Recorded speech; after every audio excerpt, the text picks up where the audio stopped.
எல்லாருக்கும் வணக்கம். இந்த நாளிலும் தேவ சட்டத்திலிருந்து தேவ திட்டத்தை அறிந்து கொள்வோம். புதிய ஏற்பாடு, புதிய சட்டம், மத்தேயு சுவிசேஷம் 16வது அதிகாரம் 27வது வசனம். மனுஷகுமாரன் தம்முடைய பிதாவின் மகிமை பொரிந்தவராய் தம்முடைய தூதலோடு வருவார். அப்பொழுது அவனவன் கிரியைக்கு தக்க அவனவனுக்கு பலனளிப்பார். இப்போ இயேசு கிறிஸ்து சொல்கிறார், நன்மை எப்படி கிடைக்கும், மேன்மை எப்படி வரும்னா நம்ம செய்கிற செயல், நம்முடைய கிரியை. நம்ம எதை விதைக்கிறோமோ அதை அறுப்போம். நெல் விதைச்சா நெல் அறுப்போம், முள் விதைச்சா முள் அறுப்போம். லொல்லு பண்ணால் தேவன் என்ன செய்வார், அதுக்கேற்ற கை மாறு.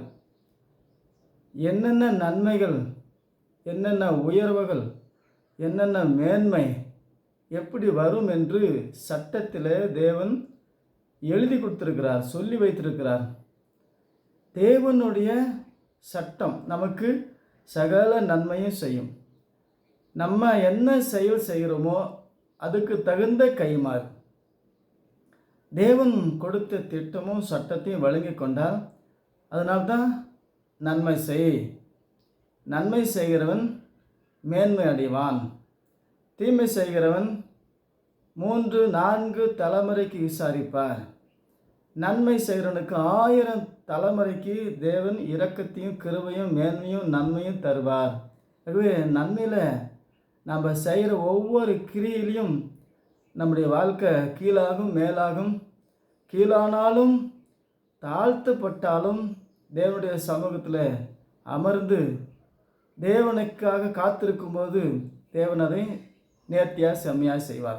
அவனவன் செயலுக்கு தக்க கைமாறு என்னோடு கூட வருகிறது.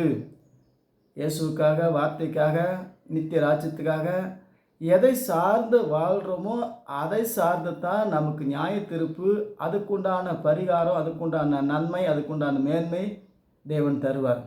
தேவன் தருகிறார். இந்த பூமியில் வாக்குத்தத்தம் செய்து தாம் சொன்ன வார்த்தையை நிறைவேற்ற வல்லமை உள்ள தேவன். காத்திரு, எதிர்பார்த்திரு.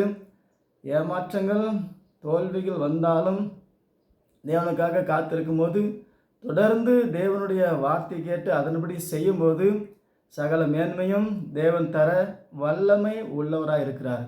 ஆகவே தேவன் எதுக்காக வராரு? அவனவன் கிரிக்கு தக்க கைமாறு தருவதற்காக. ஆகவே தேவன் நம்மை சும்மா என்னை பின்பற்றுவான்னு சொல்லலை. அவரை பின்பற்றும் போது சகலமும் நம்மை பின்தொடர்ந்து வரும்.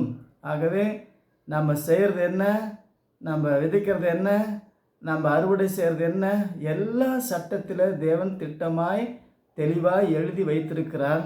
அதற்கு 1000 சாட்சிகள் உண்டு. ஆகவே இந்த வேத வசனம், வான பூமி அழிந்தாலும் அழியாத இந்த வாக்குத்தத்தத்தை விசுவாசித்து இதில் தான் நமக்கு நன்மையும் மேன்மையும் சகல உண்மையும் உண்டு. ஆகவே உண்மையாக இருக்கிறவன் பரிபூர்ண ஆசீர்வாதத்தை பெறுவான். நன்மை விதைக்கிறவன் நன்மை அறுவடை செய்வான். ஆகவே தேவன் நமக்கு எல்லா கைமாறும் தர அவர் காத்திருக்கிறார். ஆகவே தேவனுடைய வார்த்தை கேட்டு நம்ம எதை விதைக்கிறோமோ அதை அறுப்போம். நாம் என்ன செய்கிறோமோ அதுக்கு தகுந்த கைமாறு தேவன் நமக்கு தருவார். தேவன் போய் சொல்லார். தேவன் சொல்லியும் செய்யாதிருப்பாரோ. அதே போல் நன்மையும் அவர் தான் செய்கிறாரு, தீமையும் அவர் தான் செய்கிறாரு. தேவனுடைய அனுமதி இல்லாமல் ஒரு அடைக்கலான் குருவியும் வலையில் விழாது, வலையில் வேகாது, வாயில் போகாது. ஆகவே சகலமும் தேவனுடைய கட்டுப்பாட்டில், தேவனுடைய கரத்தில் உண்டு. நாம் உண்மையாக இருந்து நன்மை பெற்றுக்கொள்ள தேவனுடைய வாக்கு தத்தம், தேவனுடைய சட்டத்தை விசுவாசிப்போம். சட்டத்தின்படி இந்த நாளை கடந்து வருவோம். கர்த்தர் உங்களை ஆசீர்வதிப்பார். மீண்டும் சந்திப்போம். வணக்கம்.